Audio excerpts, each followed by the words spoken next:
মা যদি সেদিন জাহান্নামে থাকে, আল্লাহ পাক কইব যাও আমার কোরআনের পাখির বাপ মারে জাহান্নাম থেকে তুইলা আনো। বাপ মাকে জাহান্নাম থেকে তুইলা আনার সময় তার দাদা দাদি কইব মালিক আমরাও তো তার দাদা, আমরাও তো তার নানা, আমাদেরকেও একটু মাফ করো। তখন তার সন্তানদেরকে কয়ে দিব তোমরা তো তোমাদের সন্তানের ওসিলায় মাপ পাইছো, কিন্তু আমরা কম মায়া করি নাই নাতিটারে, একটু আমাদের কথা যায় কইও। তখন তার আব্বা মায়া কইব বাবা তুমি যদি তোমার মা বাবা ছাড়া জান্নাতে না যাও, আমরাও আমাদের বাপ মা ছাড়া জান্নাতে যাব না। আল্লাহ কইব যাও ফেরেশতারা যাও, তার দাদা দাদি নানা নানিরে তুইলা আনো। এলাকার মানুষেরা ধরব ভাইরে তোমরা তো নাতির সুপারিশে মুক্তি পেয়ে গেছো, কিন্তু আমরা তো ওই এলাকার কিছু মানুষ জাহান্নামে পড়ে আছি। যেই মাদ্রাসায় তোমার নাতিটা পড়ালেখা করে হাফেজ হয়েছে, আলেম হয়েছে, আমরা ওই মাদ্রাসার দেখাশোনা করছি, আমরা ওই মাদ্রাসার পড়াশোনার সুযোগ ব্যবস্থা করে দিছি, তোমাদের নাতিটার পড়ালেখার একটা সুযোগ করে দিছি, কম হোক বেশি হোক সহযোগিতা করেছি, একটু যায় কইও। তখন তার দাদা দাদি নানা নানি এসে কইব ভাই যেই মাদ্রাসায় পইরা তুমি হাফেজ হয়েছো, যেই মাদ্রাসায় পইরা তুমি আলেম হয়েছো, ওই এলাকার কিছু মানুষ জাহান্নামে এখনো পইরা রয়েছে। তখনই আল্লাহর কাছে সুপারিশ করবো মালিক যাদের সহযোগিতায় আমি কোরআনের পাখি হয়েছি, ওই মানুষগুলি ছাড়াও আমি জান্নাতে যাব না। আল্লাহ তখন কইব যাও ওই মানুষগুলার উঠে আনো, দুইটা সারিতে দাঁড় করানো হবে, মাঝখান দিয়ে তারে ছেড়ে দেওয়া হবে, দেখো তোমারে কয়জনে চিনে, তুমি কাদেরকে চিনো। হাদিস শরীফে নবী বলেন একজনে পরিচয় দিয়া কইব হুজুর আমাকে আপনি চিনছেননি, কে তুমি? কানাল্লাযী সাকাইতুকা মা, আমি আপনারে এক গ্লাস ঠান্ডা পানি খাওয়াইছিলাম। আরেকজনে কইব হুজুর আমারে আপনি চিনছেননি, আনাল্লাযী ওয়াহাবতুকা ওযুআ, আমি আপনাকে এক বদনা ওযুর পানি দিয়েছিলাম। নবীজি ছোট ছোট সহযোগিতা যারা করছে তাদের কথাটা বলছেন, এতে বুঝাইলেন বড় বড় সহযোগিতা যারা করছে তাদের কথা তো তারা বলবেই। তখনই সেই কোরআনের পাখি কইব আল্লাহ আমি সবাইকে চিনছি, আল্লাহ আমি সবাইরে চিনছি। তখন মালিক কইব যাও, একজন বর যেভাবে বর যাত্রী লইয়া জান্নাতে ঢুকে তুমিও তাদেরকে লইয়া জান্নাতে ঢুকে যাও। ভাইয়েরা বন্ধুরা এজন্য বলতেছিলাম আল্লাহ কয় বান্দারে শুন, তোর এলাকার মাদ্রাসা আমি আল্লাহ তোর জন্য রহমত বানায় রাখছি। ওয়া নুনাজ্জিলু মিনাল কোরআন মা হুয়া শিফাউন ওয়া রাহমাতুল লিল মুমিনিন, তোমার এলাকার মাদ্রাসা তোমার জন্য রহমত, তোমার এলাকার হাফেজ আলিম তোমার এলাকার জন্য রহমত। যেখানে রহমত থেকে সেখানে গজব আসে না, রহমতের চাদর দিয়ে আল্লাহ এলাকারে ঢাইকা রাখে। আল্লাহ পাকের আসমানি জমিনি গজব থেকে যদি বাঁচতে চাই মাদ্রাসাকে মহব্বত করা লাগবে। এজন্য রাসূল কইছে কুন আলিমান আও মুতাআল্লিমান আও মুহিব্বান আও মুঈদান ফালা তাকুন খামিসা। 5 নাম্বার দলে কেউ যায়ও না, 4 দলের ভিতরে তাইকো। মাদ্রাসায় পড়তে পারো না, পড়াইতে পারো না, মহব্বত করো, সহযোগিতা করো। 5 নাম্বারে কেউ যায়ও না, বিদ্বেষ রাইখো না, দুশমনি রাইখো না, ক্ষতি করার চেষ্টা করো না। মাদ্রাসা কেউ বন্ধ করতে চাইবা, আল্লাহ কয় আমি তোমার জীবন বন্ধ করে দিব, কারণ এই মাদ্রাসার উসিলায় আমি তুমি মেম্বারকে মেম্বারের চেয়ারে বসায় রাখছি, এই মাদ্রাসার উসিলায় তুমি চেয়ারম্যানের চেয়ারে বসায় রাখছি, এই মাদ্রাসার উসিলায় আমি আল্লাহ তোমাকে হাঁটবার সুযোগ দিচ্ছি, তোমাকে ব্যবসা করার সুযোগ দিচ্ছি। কোরআনের শিক্ষা চালু আছে বিদায় আমি আল্লাহ এখনো জমিন টিকায় রাখছি। অতএব মাদ্রাসা টিকাও, যদি নিজেরা বাঁচতে চাও মাদ্রাসা ধ্বংস করবা আমি তোমাদেরকে ধ্বংস করে দিব। অতএব মাদ্রাসার কোন ছাত্ররে যদি আমি খাওয়াই, কেউ বলবো না আমি মাদ্রাসার ছাত্র খাওয়াই, বলবেন এই ছাত্রের উসিলায় আল্লাহ আমাদেরকে খাওয়ায়। আমি মাদ্রাসায় টাকা দিয়ে সাহায্য করি, এর অর্থ এই নয় আমি মাদ্রাসা টিকায় রাখছি, বরং আল্লাহ বলেন কথাটা ঘোরায় মাদ্রাসার উসিলায় আল্লাহ আমাদেরকে টিকায় রাখছে, ঠিক কিনা জোরে হোক। অতএব সন্তান দিয়া সহযোগিতা কইরা নিজের আওলাদকে দিয়া, সবচেয়ে বড় সহযোগিতা হলো আওলাদকে মাদ্রাসায় পড়ানি। রাজি আছি না ইনশাআল্লাহ? হাসরের মাঠে আল্লাহর হাতে পাগড়ি পরার নিয়ত কার কার আছে? একটু হাত উঠে আল্লাহরে দেখান। আল্লাহর কুদরতি হাতে পাগড়ি পরার নিয়ত। আল্লাহ আমাদের সন্তানকে হাফেজ আলেম বানাও, আমাদের নাতি নশা থেকে আল্লাহ তুমি হাফেজ আলেম কবুল করো। সবাই বলেন আমিন, সবাই বলেন আমিন। তুমি আমারে আয়েশা শোনাইছো, এত বড় বুজুর্গ হইছো, এত বড় বাহাদুর হইছো, এত বড় আল্লাহওয়ালা হইছো। প্রথম দিন তোমার চেহারা দেইকা 90,000 হিন্দু কালেমা পড়ে মুসলমান হয়েছে। বাবা মঈনুদ্দিন, এটা তোমার কোনো বাহাদুরি না, এই বাহাদুরিটা আমি মার। মঈনুদ্দিন চিশতি কয়, মা ও মা, কেমন করে একটু জানতে মন চায়। মঈনুদ্দিন চিশতির মা কয়, বাবা মঈনুদ্দিন, আমি মা জীবনে কোনোদিন তোমাকে অজু সারা দুধ খাওয়াই নাই। অজু সারা আমি মা কোনোদিন তোমাকে দুধ খাওয়াই নাই। মার কারণে মঈনুদ্দিন চিশতি চিশতি হয়েছেন, মা বাবার কারণে আব্দুল কাদের জিলানী জিলানী হয়েছেন। নবী আসার দরজা আল্লাহ বন্ধ করেছে, ওলি আল্লাহ আসার দরজা আল্লাহ বন্ধ করে নাই। নবী আসার দরজা বন্ধ, আব্দুল কাদের জিলানী আসার দরজা বন্ধ না, মঈনুদ্দিন চিশতি আসার দরজা বন্ধ না। রে যুবক, চিশতির মার মতো মা হও, জিলানীর বাবার মতো বাবা হও। আজও আল্লাহ পাক আব্দুল কাদের জিলানীর জন্ম দিবে, আজও আল্লাহ পাক মঈনুদ্দিন চিশতির মতো আল্লাহ পাক তোমার সন্তানকেও চিশতি বানাবে। এজন্যই বলতেছিলাম, নবী বলেন, ও দুনিয়ার সকল মা বাবার দল, তোমরা তোমাদের দায়িত্ব ঠিকমতো আদায় করো। দেখো না, পবিত্র কোরআনের সূরাতুল লুকমান, একজন মানুষের নামে আল্লাহ পাক কোরআনের সূরার নামকরণ করলেন। মানুষটা আল্লাহর কাছে কত দামি, এই মানুষটার নামে আল্লাহ সূরার নাম করলেন। কেন লোকমান হাকিম এত দামি? লোকমান হাকিম তার সন্তানকে আল্লাহর পরিচয় শিখাইতেছে। ওয়া ইয ক্বালা লুকমানু লিবনিহি ওয়া হুয়া ইয়াইযুহু ইয়া বুনাইয়া লা তুশরিক বিল্লাহ ইন্নাশ শিরকা লাযুলমুন আযীম। লোকমান হাকিম কই, বাবা, ও বাবা, আপনি আমার সন্তান, ও আমার বাজান, ও আমার বাজান। এত সুন্দর করে ডাকলেন, ধমক দিয়া নয়, ধমক দিয়া নয়। আল্লাহ পাক বলতেছেন, দেখো একজন বাবা কেমনে আমি আল্লাহর পরিচয় সন্তানরে শিখায়। সন্তানের ব্যাপারে বাবার অন্তরে কত বড় ফিকির, সন্তানকে আমার পরিচয় শিখাইতেছে। এজন্য এই বাবা আমি আল্লাহর কাছে এত দামি। বাবার কথাটা আল্লাহর এত ভালো লাগলো, একজন বাবার কথাকে আল্লাহ পাক এত পছন্দ করা করলেন। আল্লাহ পাক নিজের কথা বানাইয়া পবিত্র কোরআনে আয়াত হিসাবে নাজিল করে দিয়েছে। মানুষের কথা, একজন বাবার কথা আল্লাহর কাছে এত ভালো, এত মায়া লাগলো, আল্লাহ পাক তার নিজের কথা বানায়া কোরআনুল কারীমের আয়াত বানায়া নাজিল করে দিয়েছেন। এজন্য মা বাবার এত দায়িত্ব, মা বাবার এত গুরুত্ব। মনে রাখবেন, আমার সন্তান আমার মরণের পর কবরের পাশে গিয়া গান গাবে নাকি কোরআন তেলাওয়াত করবে, এই সিদ্ধান্ত নিবে মা আর বাবা শিশুকাল থেকেই। ঠিক কিনা? আমি তো নিজের চোখে দেখেছি, অনেক সন্তান বন্ধুদেরকে নিয়ে বাবার কবরের পাশ দিয়ে গান গায়ে গেয়ে চলে যায়। আমি নিজের চোখে দেখছি, এই কবরস্থানে তার মা শুয়ে রয়েছে, অথচ বন্ধুদের নিয়ে গান গায়ে গেয়ে যাইতেছে, প্রেমের গান গেয়ে গেয়ে যায়, অথচ এই কবরে মা শুয়ে আছে। সন্তান আমার কবরের পাশে গান গেয়ে যাবে নাকি কোরআন তেলাওয়াত করবে, এই সিদ্ধান্ত নেবে মা, এই সিদ্ধান্ত নেবে বাবা। যদি সিদ্ধান্ত আমাদের সঠিক হয় শিশুকাল থেকেই, তাহলে সন্তান কোরআন তেলাওয়াত করবে। আর সিদ্ধান্ত যদি রং হয়, সন্তান গান গেয়ে গেয়ে যাবে। কষ্ট হইতেছে আপনাদের? কথাটা আমার না, কথাটা আল্লাহ রসুলের। আপনারা আমার উপরে রাগ করেন না, যদি এত বড় কথা, কথাটা আল্লাহ রসুলের। নবীজি বলেছেন, ফাআবাওয়াহু ইউহাব্বিদানিহি আও ইউনাসসিরানিহি আও ইউমাজ্জিসানি। আল্লাহর নবীর একজন সাহাবী হযরত আব্দুর রহমান রাদিয়াল্লাহু তাআলা আনহু দাওয়াতের মিশনে তিনি বের হবেন। বিবি সাহেবের পেটে সন্তান, বিবিকে বলতেছেন, বিবি, যদি আমার সন্তান ছেলে সন্তান হয়, আমার সন্তানকে তুমি মাদ্রাসায় পড়াইও, তারে আলেম বানাইও, মুহাদ্দিস বানাইও। আমার মন চায় হাসরের মাঠে আমি আল্লাহর সামনে একজন মুহাদ্দিসের বাবা হিসেবে পরিচয় দিতে চাই।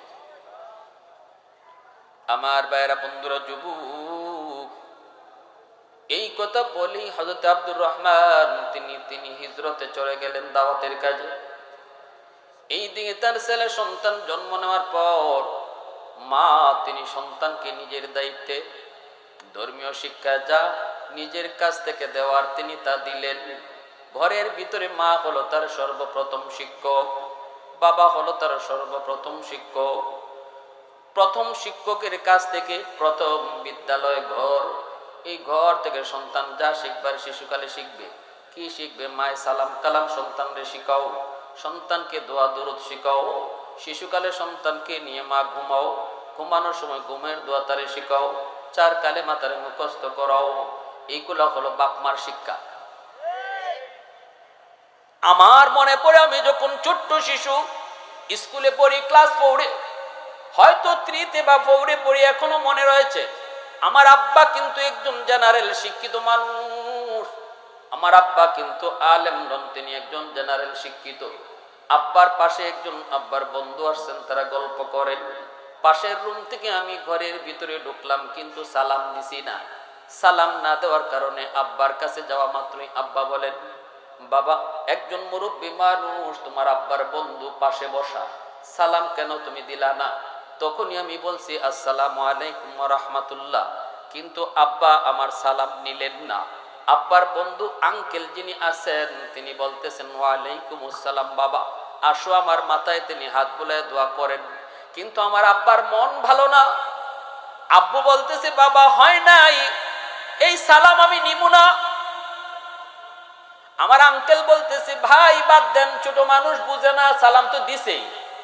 আব্বু বলতেছে না, এই সালাম আমি নিব না, তুমি রুম থেকে আবার বের হও।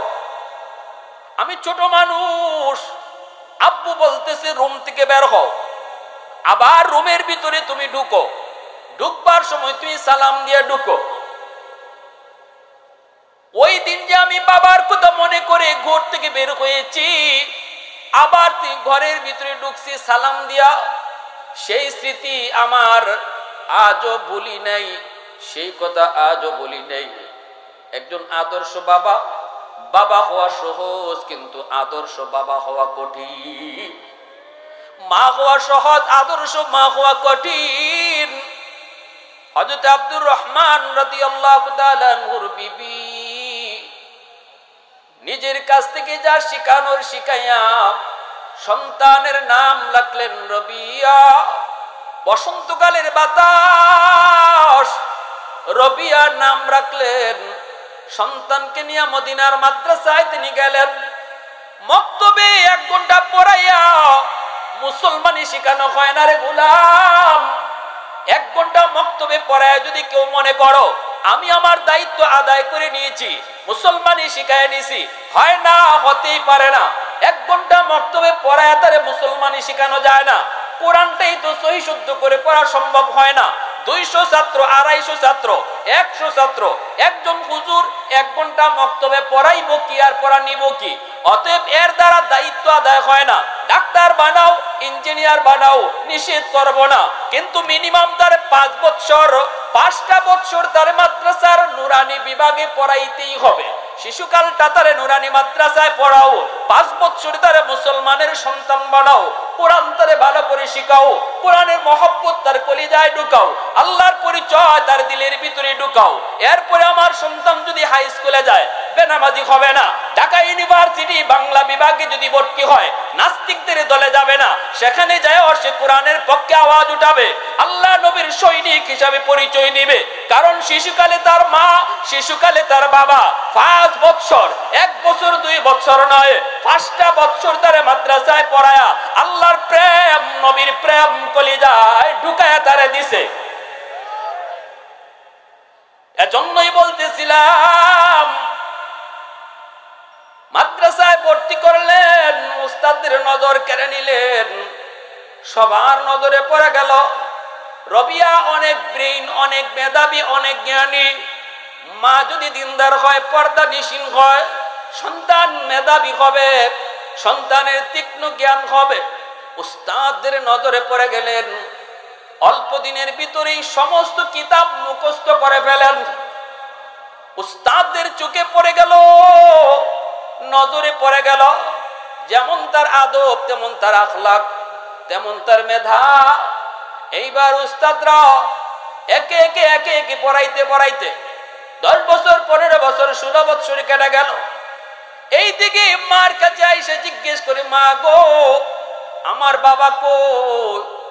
মা বলতেছে, বাবা রবিয়া, তোমার আব্বু দাওয়াতের মিশনে তিনি বের হয়েছেন, হয়তো দুনিয়াতে আছেন কি আছেন না তাও জানি না।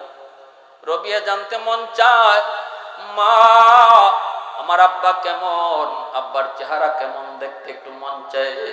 কিন্তু মার কাছ থেকে তিনি শুনেন, মা শুধু শোনায় গো, কিন্তু ছেলেও জানে না বাবা দুনিয়াতে জীবিত আছেনই না নাই। বাবা হযরতে আব্দুর রহমান তিনিও জানেন না আমার সন্তান ছেলে হয়েছে না মেয়ে হয়েছে, এটাও বাবার খবর নাই ছেলে হয়েছে নাকি মেয়ে হয়েছে।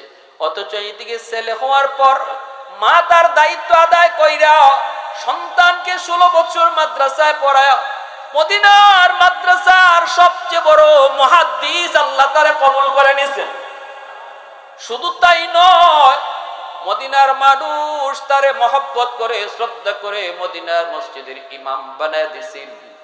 যেই মদিনার মসজিদে ইমাম ছিলেন আমার আপনার নবী সরওয়ারে দু জাহান, সেই মদিনার মসজিদের ইমাম হলেন হযরত রবিয়া। এবং মদিনার ওই মাদ্রাসার সবচেয়ে বড় মুহাদ্দিস। বিভিন্ন দেশের ছাত্ররা তার কাছে লেখাপড়া করে। বাবা জানেনই না ছেলে হয়েছে না মেয়ে হয়েছে, আর ছেলে জানে না বাবা জীবিত আছেন কি আছেন না। 16 বছর পর, এখনকার দিনে তো মোবাইলের সিস্টেম, তখন তো আর মোবাইল ছিল না। 16 বছর পর হযরত আব্দুর রহমান তিনি বাড়িতে আসলেন। বাড়িতে আইসা তিনি নিজের বাড়িতে ঢুকবেন, ঢুকে দেখেন বিবির সামনে একজন যুবক দাঁড়ায় আছে। এই যুবক বিবির সাথে কথা কয়। মাদ্রাসার টাইম হয়ে গেছে, তিনি মাদ্রাসায় পড়াইতে যাবেন। মার কাছ থেকে বিদায় নিয়ে তিনি পড়াইতে যাবেন। হঠাৎ করে হযরতে রবিয়া তাকায় দেখেন বাড়ির ভিতরের আঙ্গিনায় একজন বুড়া মানুষ ঢুকে পড়েছেন। সালাম নাই, কালাম নাই, অনুমতি নাই, ঢুকে পড়েছেন। রবিয়া বাবাকে চিনেন না, বাবাও সন্তানকে চিনে না। রবিয়া হাত উঁচু করে কয়, কে গো তুমি?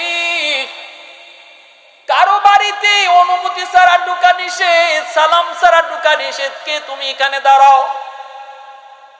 কিন্তু আব্দুর রহমান তিনি মনে মনে ভাবেন, আমার বাড়িতে আমি ঢুকবো নিষেধ দিবার, তুমি কে? বাবা তো চিনেন না, ইনি তার ছেলে, ছেলেও তো চিনে না ইনি তার বাবা। বাবা শুধু ঢুকতেছে, ছেলে শুধু বাধা দিচ্ছে। বাবা ছেলের বাধা মানতে রাজি না, ছেলেও বাবাকে ঢুকতে দিতে রাজি না। এই অবস্থায় মা তো চিনে ফেলেছেন। মা তো বিষয়টা এখানেই শেষ করতে পারতেন, তিনি তো বলতে পারতেন, বাবারে ইনি তোমার আব্বা, বাধা দিও না, ইনি তো এই কথা বলতে পারতেন। কিন্তু রবিয়ার মা কিছুই বলেন নাই, পরিচয় না দিয়া বলতেছে, বাবা রবিয়া ইনি একজন মুরব্বী মানুষ, ঢুকেই যখন পড়েছে বাধা দিও না। তোমার ক্লাসের টাইম হয়ে গেছে বাবা, তুমি ক্লাসে চলে যাও। হযরত রবিয়ার মাথায় যেন আসমান ভেঙে পড়ল। হায়, জীবনে কোনোদিন আমার মাকে আমি বেগানা পুরুষের সামনে দেখি নাই। আজ আমার মা আমার পক্ষ নেওয়ার কথা, কিন্তু আম্মা আমার পক্ষে কথা না বইলা মুরব্বী ওই মানুষটার পক্ষে কথা বললেন। কিন্তু মা ভক্ত সন্তান মার বিরুদ্ধে কোনোদিন কথা বলেন নাই গো। মার চোখে চোখ রেখেও কথা বলেন নেই, কোনোদিন চোখ রাঙ্গায় কথা বলেন নেই। বাপ মার সামনে কখনো সন্তান চোখ লাল করে কথা কইও না, ধমক দিয়ে কথা কইও না, কিরিমিরি খায় কথা কইও না। আমার আল্লাহর নিষেধ, আমার আল্লাহর নিষেধ। হযরত রবিয়া চোখটা মাথাটা নিচের দিকে দিয়া মার কথাটা শুই না, ওই মুরব্বী মানুষকে আর বাধা না দিয়া সোজা তিনি মাদ্রাসায় চলে গেছেন। যাইয়া তিনি ক্লাসে বসে গেছেন, ছাত্রদেরকে পড়াইতেছেন। এইদিকে মাথার মধ্যে শুধু একই টেনশন, ওই মুরব্বী মানুষটাকে কি তার পরিচয়? কোনদিন তো তারে দেখি নাই। আর আমার আম্মা কেন তারে ঢোকার অনুমতি দিলেন? কোনদিন তো মাকে আমি বেগানা পুরুষের সামনে দেখি নাই। বিভিন্ন চিন্তা, বিভিন্ন টেনশন তার মাথায়, সমাধান খুঁজে পান না। হাদিস পড়াইতেছেন নবীজি রওজা শরীফের কাছে বইসা, আমার নবী রহমতের নবী দু জাহানের বাদশার রওজার কাছে বইসা বইসা নবীর হাদিস তিনি পড়াইতেছেন। এইদিকে আব্দুর রহমান তিনি ভিতরে ঢুইকা বিবিরে বলতেছেন, বিবি, এই যুবক ছেলে কে যে আমাকে বাধা দিল? আমাকে বাধা দেওয়ার সে কে? কি তার পরিচয়? কেন আমাকে বাধা দিল? কও, তোমার সাথে তার সম্পর্ক কি? এমনি বিবি বলতেছে, স্বামী গো, প্রশ্নের জবাব আমি পরে দিব, এর আগে আমি আপনারে 3টা প্রশ্ন করি। 1 নাম্বার হলো, আমার নবীর সুন্নত হলো নিজের ঘরে ঢুকতে গেলেও সালাম দিয়ে ঢুকতে হয়। আপনি কেন সালাম দিলেন না? আগে জবাব দেন। 2 নম্বর প্রশ্ন হলো, এত লম্বা সফর, ওই সফর থেকে আপনি আসলেন, নবীজির সুন্নত লম্বা সফর করে ঘরে ঢুকা নিষেধ, মসজিদে অবস্থান করো, চিল্লা থেকে মানুষজন যখন আসে ঘরে ঢুকতে নিষেধ করে দেয়। আগে বলে এলাকার মসজিদে গিয়ে অবস্থান করো, মসজিদ থেকে তুমি ঘরে খবর পাঠাও, বিবিকে খবর পাঠাও, সন্তান আদিকে খবর পাঠাও, বিবি সাহেব তোমার জন্য প্রস্তুত হোক, সে নিজের পরিপাটি করে রাখুক। প্রথমে দেখেই তুমি আওলা জাওলা যদি দেখো মন খারাপ হবে। এলাকার মসজিদে অবস্থান করো, ওখান থেকে খবর দাও। আপনি কেন এটা মানলেন না? সোজা কেন ঘরে ঢুকলেন?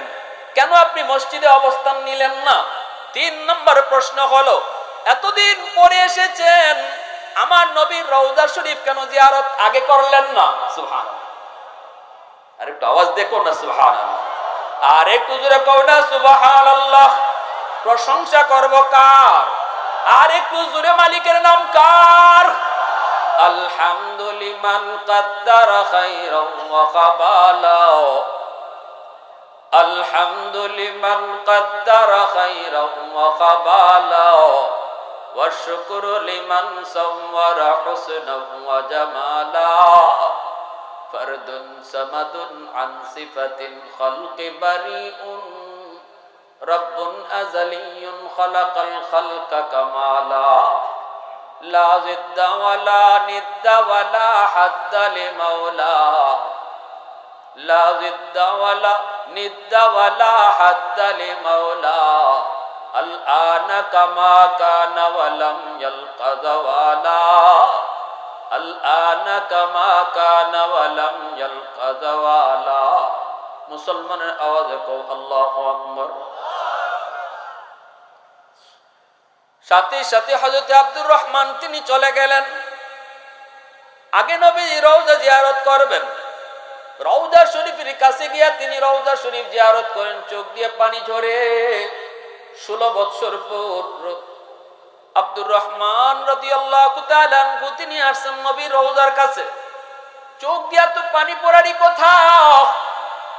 হঠাৎ করে নজর পড়লো রওজার কাছে, হাদিসের মসনদে ওই যুবক, যেই যুবককে তিনি কিছুক্ষণ আগে তার বাড়িতে দেখলেন বিবির পাশে, যার চেহারার মধ্যে এত নূর, এত নূর, এত মায়া, সে হাদিসের মসনদে বৈশা নবীর হাদিস পড়াইতেছে।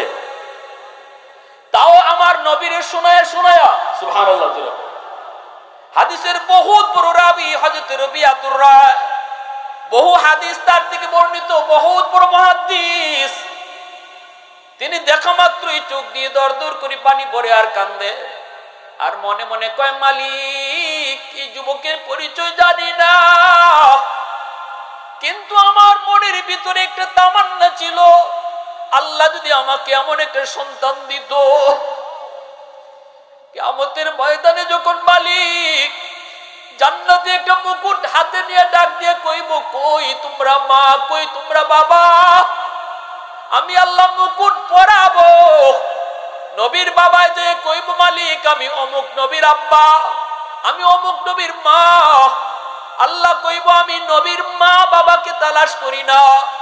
মান কারা আল কুরআন ওয়া আমিলা বিমা ফিহি উলবিসা ওয়ালিদাহু তাজান ইয়াউমাল কিয়ামা। আল্লাহ কইব আমি তোমাদেরকে তালাশ করি না, তখনই একজন আলেমের মা, একজন হাফেজের মা, একজন মুফতি মুহাদ্দিসের বাবা আয়েশা আল্লাহকে কইব মালিক আমারে আপনি চিনছেননি। আল্লাহ কইব তুমি কে? আমি অমুক মুফতি সাহেবের আব্বা, আমি অমুক হাফেজে কোরআনের মা। আল্লাহ পাক কইব আমি তো তোমাদেরকেই খুঁজতেছি। আল্লাহ তখন নিজের হাতে মাথায় মুকুট পরাইয়া দিব। দুনিয়ার জমিনে সন্তানের মাথায় পাগড়ি পরাইছি দুনিয়ার মানুষ, হাসরের ময়দানে ওই সন্তানের বাপ মার মাথায় পাগড়ি পরাইবেন আল্লাহ নিজের হাতে। দাউহু আহসানু মিন দাউইশ শামস, যেই পাগড়ি আর মুকুটের পাওয়ার হবে রাসূল বলেন সূর্যের চেয়ে আরো বেশি। হাসরবাসী মানুষ কইব কে? কি তার পরিচয়? আরেকজন কইব চিনো না, ইনি অমুক মুফতি সাহেবের আব্বা, অমুক মুহাদ্দিস সাহেবের আম্মা, ইনি অমুক হাফেজ সাহেবের বাবা। হাসরের ময়দানে আল্লাহ পাক এতটা সম্মান দিবে। কারে দিবে? কয় হাফেজের বাপ মারে। কাকে দিবে? আলেমের বাপ মারে। কাকে দিবে? মুফতি মুহাদ্দিসের বাপ মারে। কারণ হলো দুনিয়ার জমিনে তার সন্তানকে নিয়ে যখন মাদ্রাসায় যায়, 100টা সন্তানের ভিতরে 90 জন স্কুল কলেজের দিকে যায়, আর ওই মা ওই বাবা সমাজের সাথে যুদ্ধ কইরা সন্তান নিয়ে মাদ্রাসায় আয়। সবাই নিষেধ করেছে দিও না দিও না, মাদ্রাসায় পড়লে পরে সার্টিফিকেট পাবে না, চাকরি পাবে না, নিজের সংসার চালাতে পারবে না, বউ বাচ্চা পালতে পারবে না। কিন্তু আল্লাহ বলেন আমার ওই বান্দা সে নিজ নিজ নিয়ত করেছে মালিক তুমি তো বলেছো মানুষ সৃষ্টির আগেই তারে রিজিক পাঠিয়ে দিছো, মানুষ পরে দুনিয়ায় পাঠাইছো, রিজিক আগে পাঠাইছো, এজন্য সন্তান পরে আসে। এর আগে মার বুকে আল্লাহ তার রিজিক দুধ পাঠায়া দেয়। রিজিক কার হাতে? একটু আওয়াজ দিয়া কো কার হাতে? একটু জোরে আওয়াজ দিয়া বলো কার হাতে? ওই রিজিক আমি আল্লাহর হাতে। আমার নাম রাজ্জাক। ওই রাজ্জাক নাম তোমার অন্তরে নিয়ে তুমি মাদ্রাসায় সন্তান দিয়ে, সেদিনই আমি আল্লাহ তোমার জন্য পাগড়ি রেডি রাখছি। সেদিনই আমি আল্লাহ তুমি বাবার জন্য পাগড়ি বানায় রাখছি। ওই দিনই আমি আল্লাহ তুমি মার জন্য পাগড়ি বানায় রাখছি। বান্দা সমাজের সাথে যুদ্ধ করেছো, নফসের সাথে মুজাহাদা করেছো। এজন্যই হযরত আব্দুর রহমান কয় মালিক হাসরের মাঠে যে আলেমের বাপ মারে তুমি এত সম্মান দিবা, আমার মন চায় এমন একজন মুহাদ্দিসের বাবা হইতে। জানি না এই সন্তানের পরিচয় কি। এই কইয়া চোখের পানিটা বইসা বইসা বাড়িতে আসেন। বিবির কাছে আইসেও হযরত আব্দুর রহমান কান্দেন। বিবি ডাক দিয়া কই স্বামী গো কান্দো কেন? আব্দুর রহমান কই বিবি কিছুক্ষণ আগে যেই যুবককে তোমার পাশে দেখলাম, আমি দেখেছি নবীর রওজার পাশে বইসা বইসা হাদিসের মসনদে বইসা আমার নবীর হাদিস পড়ায় অসংখ্য ছাত্র, আর আমার মায়ার নবীর রওজায় শুয়ে শুয়ে শুনতেছে। আমি মনকে ঠিক রাখতে পারি নাই। আল্লাহ যদি আমাকে এমন একটা সন্তান দিত। এই কথা বলতেই মার চোখ থেকে দর দর করে পানি পড়ে। দৌড় দিয়া স্বামীর জড়ায় দুইরে কান্দে আর কয় স্বামী গো আও আমার বুকে আও। ওসিয়ত করে গেছিলা যদি ছেলে সন্তান হয় আমার সন্তানরে মুহাদ্দিস বানাইও, আমার সন্তানরে আলিম বানাইও। আমি তোমার ওসিয়ত মতো আমার সন্তানকে মাদ্রাসায় পড়াইছি। আজ তুমি হাদিসের মসনদে যারা দেখছো তার নাম হলো রবিয়া। এই রবিয়া হলো তোমার ঔরসজাত সন্তান। বেমুরব্বি কায়তোয়ার নদী তিফলে দানিশওয়ার সুদন, বেমুরব্বি কায়তোয়ার নদী তিফলে দানিশওয়ার সুদন, কতরা ইমকান বাশদ বেসদফ গৌহর সুদন, রোজা হাবায়াত কশিদন ইন্তজারে বেশুমার, তাকে দর জৌফে সদফ বারা শবদ দুর্রে আদন, আফতাহা বায়াত কশিদন মুশতে পুশাদ পুশতে মেশ, শাহেদে রাহুল্লাহ গর্দ দিয়া শহীদে রা কাফন, माहो हाबायत के तायक नुतफाए आज पुश्ते रहेम सफदरे खिजत ब मैदा या आरूस अंजुमन सालो हाबायत के तायक संगे असली जाफता लाल गर्दद दरबदख्शा या आकीक अंदर यमन दौर हाबायत के तायक मर्द साहेब दिल शवाद बायजीद अंदर खुरासा या उवाइस अंदर करन जुरकन अल्लाहु আকবার। মা বাবা দুজন যায় সন্তানকে আনলেন। হযরত রবিয়া আয়েশা দেখেন বুড়া মানুষটা এখনো মার পাশে দাঁড়ানো। বাবার পরিচয় পেয়ে গেলেন, বাবা সন্তানের পরিচয় পাইলেন, কিন্তু সন্তান এখনো বাবার পরিচয়। মা ডাক দিয়ে কয়, বাবা রবিয়া, জানি বাবা তোমার মনে অনেক প্রশ্ন। এই মুরব্বী মানুষটাকে যাকে মায় অনুমতি দিয়েছি, জীবনে কোনোদিন মাকে বেগানা পুরুষের সামনে তুমি দেখো নাই। আজকে ওই বেগানা পুরুষটারে আমি কেন ভিতরে ঢোকার অনুমতি দিলাম? অবশ্যই তোমার মনে অনেকগুলি প্রশ্ন রে বাবা। ও বাবা রবিয়া, এই মুরব্বী মানুষ আর কেউ নয়, শিশুকাল থেকে যে বাবার পরিচয় তুমি শুধু শুনতে আর বাবা দেখতে কেমন জানতে, আর চোখের পানি জড়ায় জড়ায় কাঁদতে আর কইতে আম্মু গো, কত বাবা সন্তানকে আদর করে, কিন্তু আমি যখন দেখি বাবাকে সন্তান আদর করে তখনই আমার বাবার কথা ইয়াদ হয়ে যায়। কিন্তু আবার আমার নবীর কথা মনে কইরা সান্ত্বনা দেই। আমার মায়ের নবী তিনিও তো বাবা দেখেন নাই, আব্বা ডাকের ভিতরে কত মজা, আমার আপনার নবী সেটা বুঝেন না। বাবারে আজকে দেখে নাও, মার পাশে যিনি দাঁড়ানো ইনি তোমার আব্বা।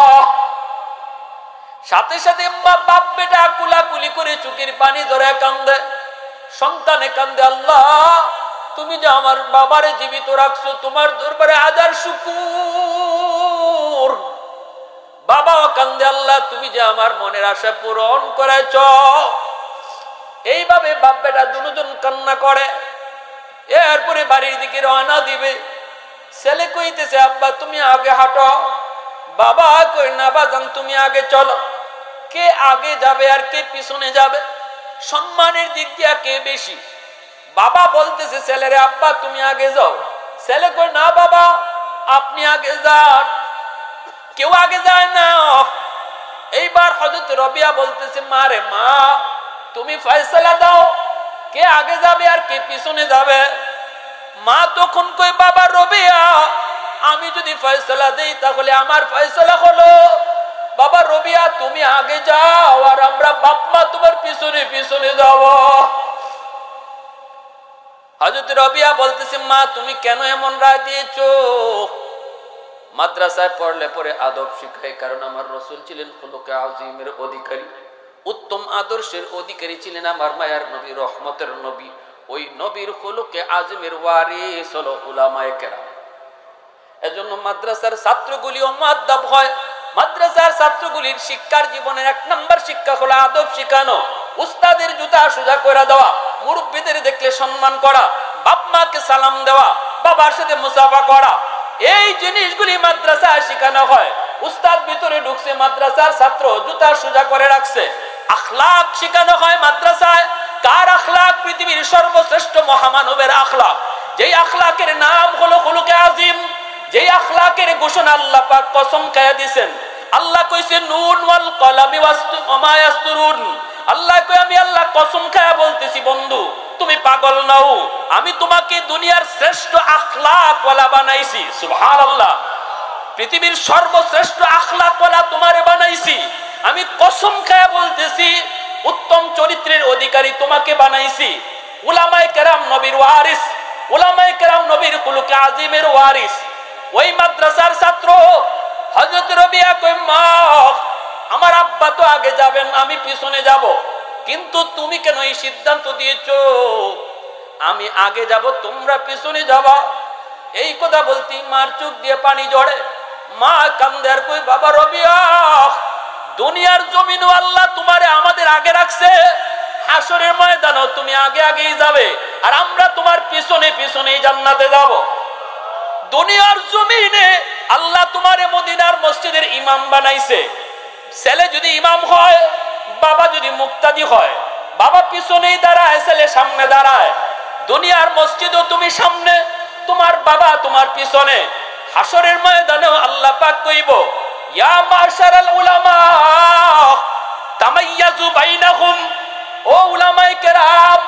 হাসরের ময়দানে আল্লাহ ঘোষণা দিয়া কইব, ও উলামায়ে কেরাম, সাধারণ মানুষ থেকে আলাদা হও। সাধারণ মানুষ থেকে আলেমদেরকে আল্লাহ আলাদা করে নিব, পর্দা আড়াল দিয়া দিব পর্দার। সাধারণ মানুষ উলামায়ে কেরামকে দেখবে না। উলামায়ে কেরামের পর্দার আড়ালে নিয়ে আল্লাহ একজন জিগাইব, একজন আলেম সে মানুষ, মাদ্রাসার ছাত্র সে মানুষ, ফেরেশতা নয়, ভুল হতেই পারে। আল্লাহ পর্দার ভিতরে নিয়ে জিগাইব, কেন তুমি ভুল করেছো, কেন তুমি অন্যায় করেছো, কেন তুমি ভুল করেছো?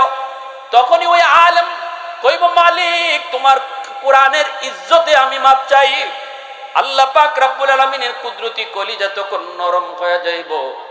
আল্লাহ পাক কইব, বান্দারে, দুনিয়ার জমিনও আমি তোমার সিনাটারে চয়েস কইরা তোমার সিনায় আমি আমার কালামকে আমানত রাখছি। হাজারো হাজারো সিনার ভিতরে তোমার সিনাটাকে আমি আল্লাহ চুজ করেছি। সুম্মা আওরাসনাল কিতাব আল্লাযী নাসতাফাইনা মিন ইবাদিনা।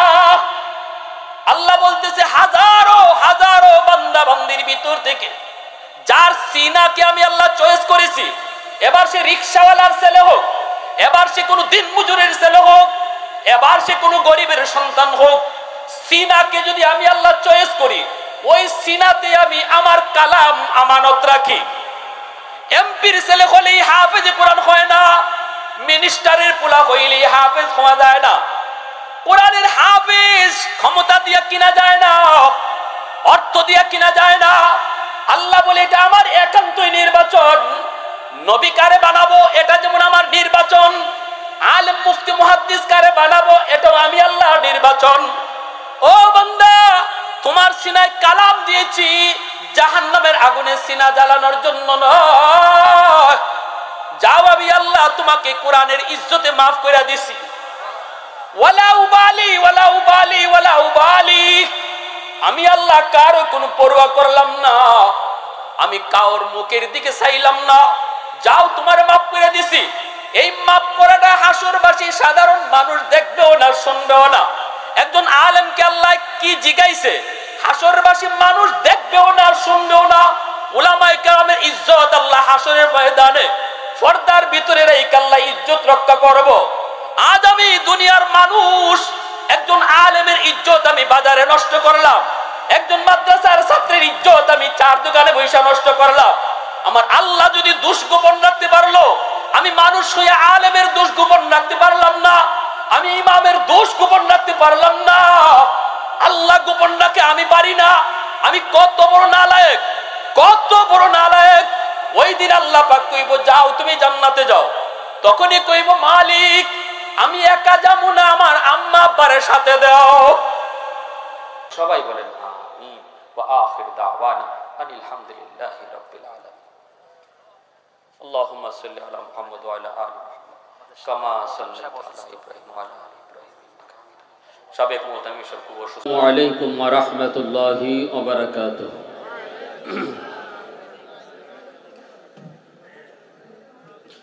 ইন্নাল হামদুলিল্লাহ والصلاة والسلام على من لا نبي بعده أعظم الخلق وأشرف الخلق وأحسن الخلق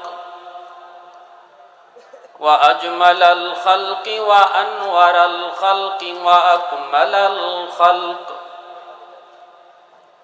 من الحسن والسدارة والولاية والحكاية والهداية والأمانة والإمامة هو عدوة نزمة قدوة رتبة أسوة حسنة سعيد إلى سدرة المنتهى في ليلة المعراج في ليلة المعراج كشف الدجى ثم دنا ثم دنا ثم دنا فتدلى فكان قاب قوسين أو أدنى صلى الله عليه وعلى آله وأصحابه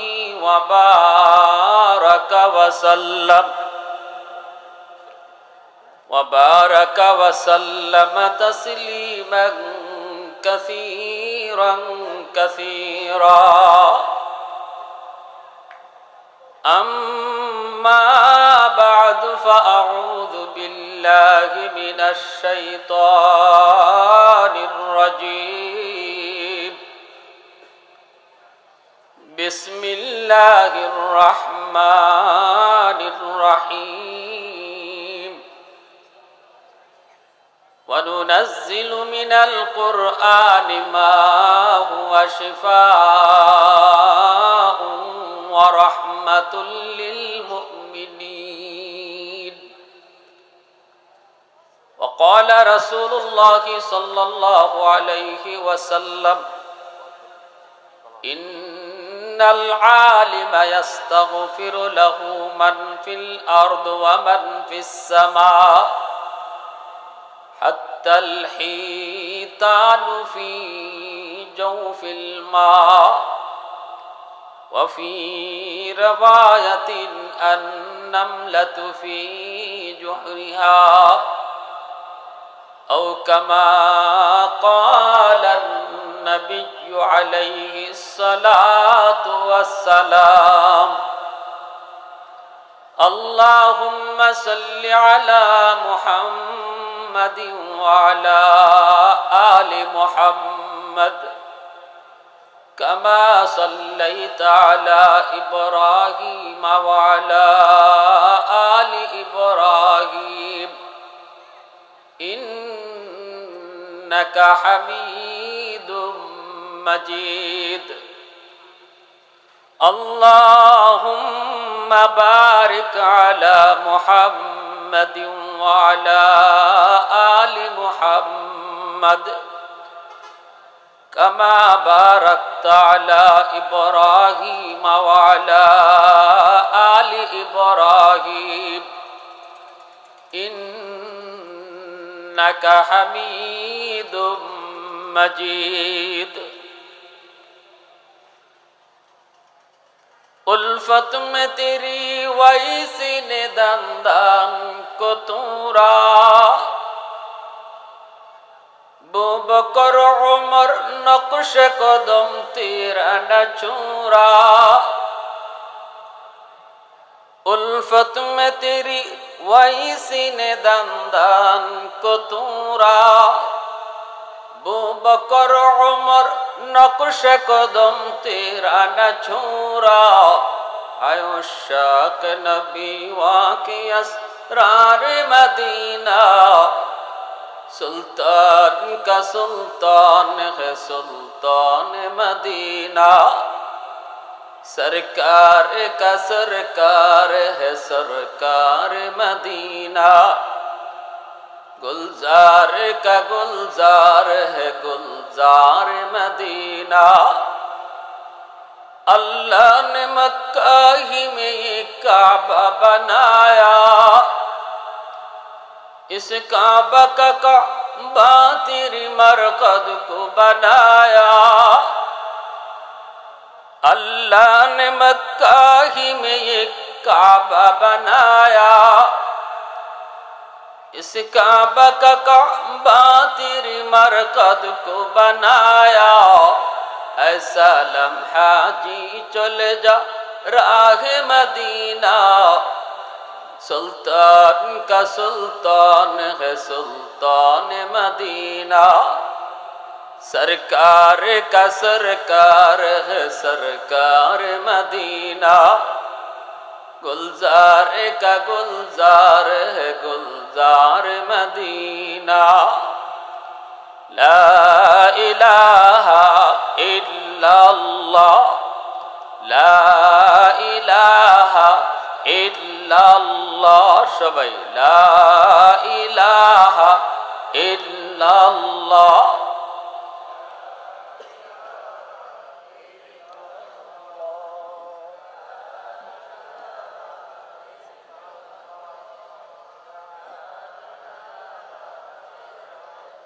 मोहब्बत आवाज दिया ला इलाहा इल्लल्लाह।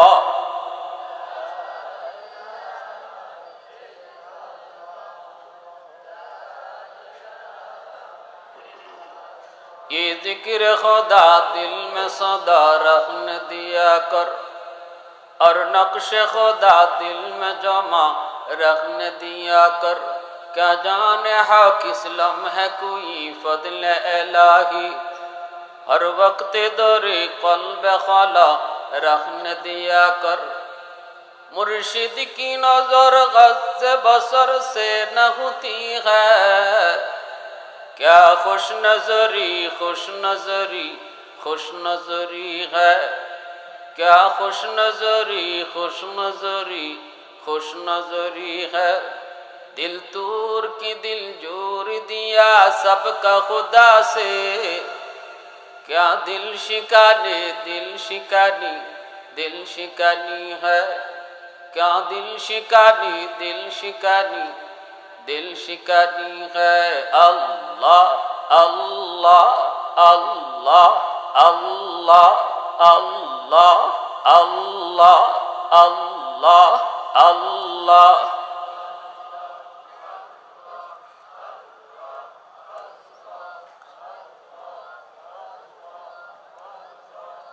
अल्लाह अल्लाह अल्लाह अल्लाह अल्लाह अल्लाह अल्लाह अल्लाह अल्लाह अल्लाह अल्लाह अल्लाह अल्लाह अल्लाह अल्लाह अल्लाह अल्लाह।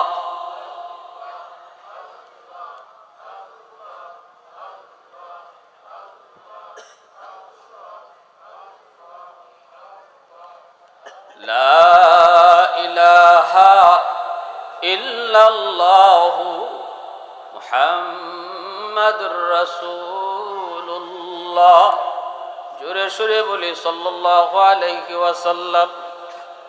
ঐতিহ্যবাহী আল জামিয়াতুল ইসলামিয়া ইমদাদুল উলুম চাকুন্দিয়া চুপনগর ডুমুরিয়া খুলনা কর্তৃক আয়োজিত আজকের বার্ষিক ওয়াজ মাহফিলের সম্মানিত সদর ইজলাস, সভাপতি সাহেব, উপস্থিত জাতির বিবেক, জাতির কর্ণধার, এ জাতির সূর্য সন্তান, মঞ্চে আসীন উলামায়ে কেরাম, অত্র এলাকার মুরব্বিয়ানে আযম, কলিজার টুকরো যুবক, পর্দার আড়ালে পর্দানিশীন সম্মানিত মা ও বোনেরা, আল্লাহ পাকের দরবারে হাজারো কোটি শুকর যে মালিক আমাকে আপনাকে এই মুহূর্তে দুনিয়ার সমস্ত ব্যস্ততা থেকে মুক্ত করে শুধুমাত্র কেবলমাত্র আল্লাহ এবং আল্লাহর রাসূলের মহব্বত আর ভালোবাসা অন্তরে নিয়ে কোরআন হাদিসের মাহফিল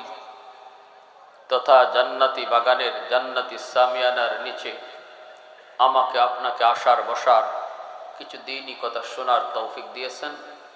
এজন্য সবাই শুকরিয়াতান আওয়াজ করে কালিমাতুশ শুকুর বলি আলহামদুলিল্লাহ। মুআজ্জাজ হাজিরিন,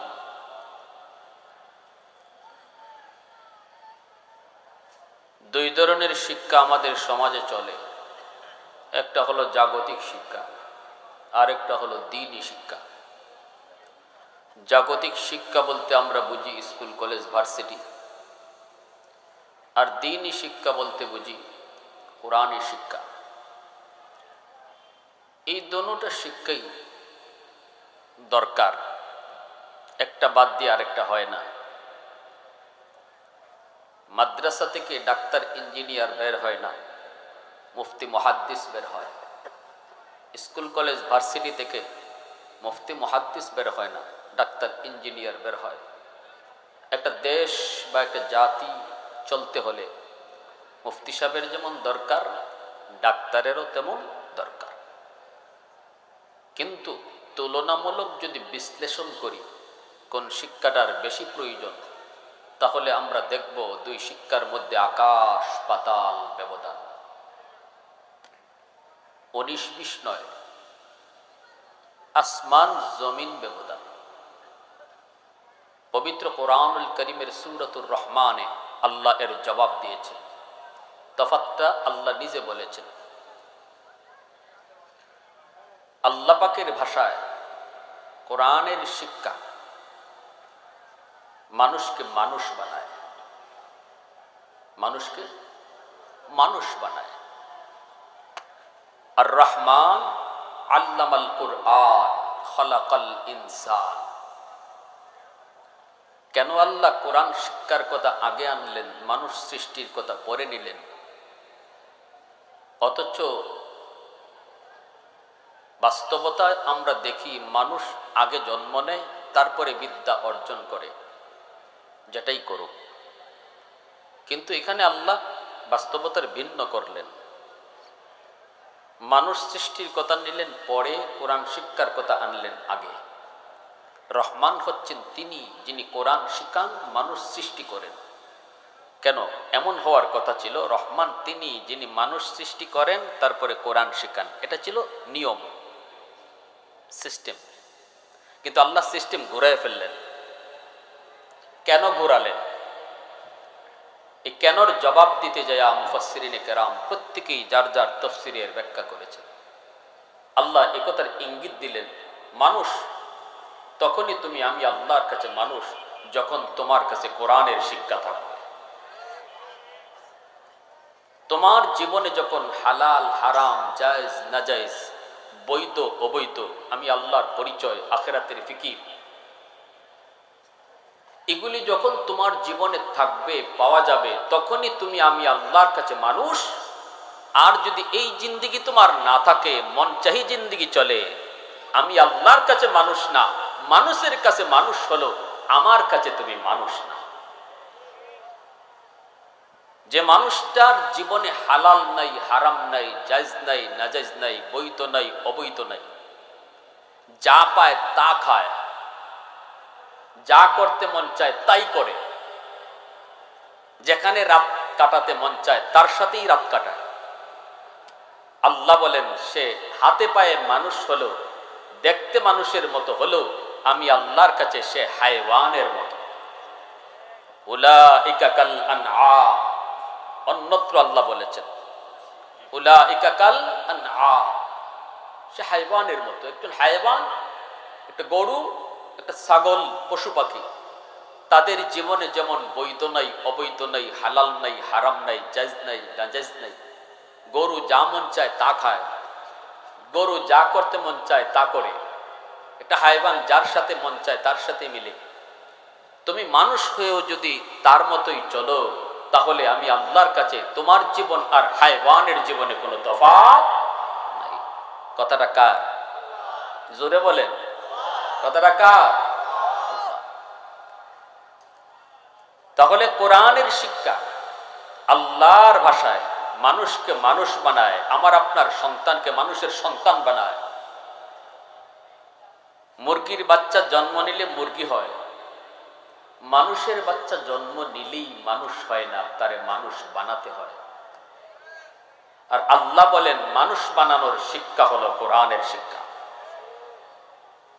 যে ডাক্তার ডাক্তার হওয়ার পরেও 20,000 টাকার লোভে পড়ে নর্মাল ডেলিভারি কেসের রোগীকে অপারেশন করে সিজার করে,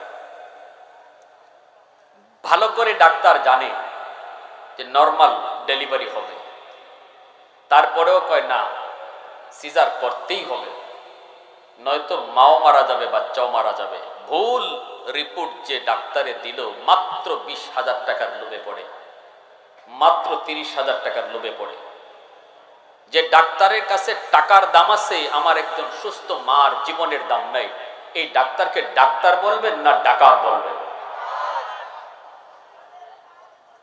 সে ডাক্তার হয়েছে বাট মানুষ হতে পারে নাই। যে ইঞ্জিনিয়ার ব্রিজ বানাতে যেয়ে, কালভার্ট বানাতে যেয়ে রড না দিয়া বাঁশ ঢুকাইয়া দেয়, মানুষ মরে, সে বলে আমার কি হয়েছে, আমার যা করার আমি করে ফেলছি, মানুষ মরুক আর থাকুক। যার কাছে টাকার দাম আছে মানুষের জীবনের দাম নাই। যে লেখাপড়া করে শুধু এতটুকুই শিখলো কেমনে টাকা কামাই করতে হয়, এতে কার ক্ষতি হলো আর কার লাভ হলো এটা তার দেখার বিষয় নয়, সেই ইঞ্জিনিয়ারকেও মানুষ বলবেন? আল্লাহ এই কথাটাই বলছে, তুমি ডাক্তার হও অসুবিধা নেই, কিন্তু কোরআনের শিক্ষা তোমার থাকতে হবে। ঠিক কিনা জোরে বলেন?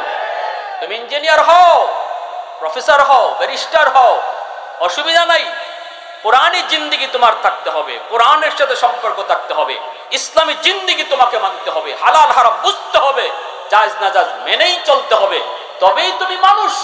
আর যদি এই জিন্দেগি তুমি গ্রহণ না করো, তোমার জীবন আর গরু ছাগলের জীবনে কোনো তফাৎ নাই।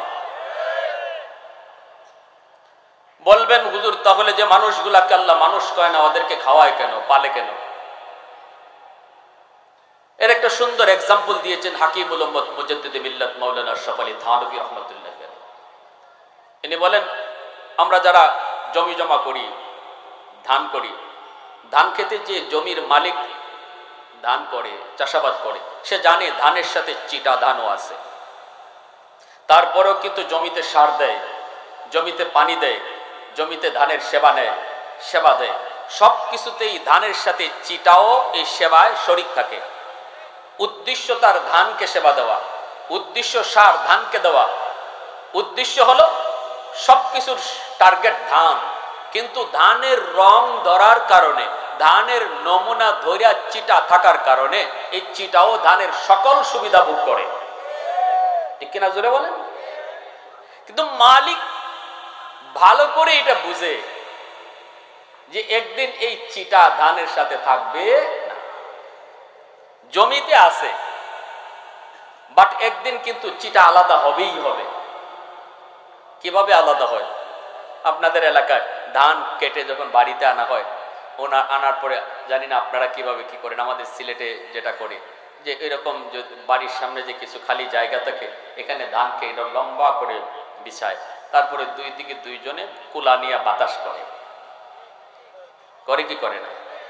বাতাস দেয়, বাতাস দেয়, আর মালিক কয়, হাসে আর কয়, এতদিন তো আমার ধানের নমুনা ধইরা তুই ভালোই সুযোগ নিছিলে, এবার থাক। চিটা কি থাকতে পারে? বাতাসে চিটা আলাদা হয়। ধানের ঠিকানা হয় গুলায়, খুব সযত্নে, আর চিটার ঠিকানা হয় আগুনের চুলায়, আগুনের চুলায়। ঠিক তেমনি আল্লাহ রাব্বুল আলামিন এই দুনিয়াতে যে অমানুষগুলি মানুষের সুরত ধরে চলতেছে, তাদেরকে আল্লাহ পাক ওই মানুষকে সেবা দেওয়ার জন্য আল্লাহ এই জমিন সাজাইছে, এই সেবায় অমানুষগুলিও সেবা ভোগ করতেছে।